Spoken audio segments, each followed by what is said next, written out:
प्रणाम आत्मवंदन. षडरिपू आणि मानवी जीवन याचा भाग दुसरा पहा.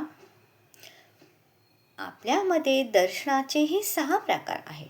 पहिला आहे सांख्य दर्शन, योग दर्शन, न्याय दर्शन, विशेषिक दर्शन, पूर्वमीमांसा आणि उत्तरमीमांसा हे वेदांतामध्ये येते.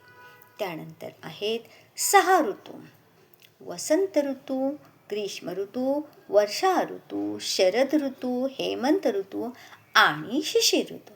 पहा, प्रत्येक मनुष्याच्या जीवनामध्ये जेव्हा मनुष्य जन्मतो तेव्हा त्याची 60वी म्हणजे 6वी 6वी पूजा होते. सप्तमी होत नाही, 9वी सुद्धा होत नाही. सर्वांना 6 मधूनच पार पडावे लागते. 60वी सुद्धा 6व्या दिवशीच होते. जेव्हा एखाद्या व्यक्तीचं वय पूर्ण 60 झालं तेव्हा त्याची 60वी पण आपण 6व्या दिवशीच करतो.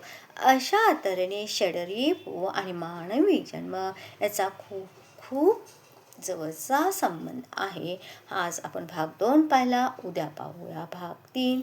जय जय रघुवीर समर्थ. जय सद्गुरू.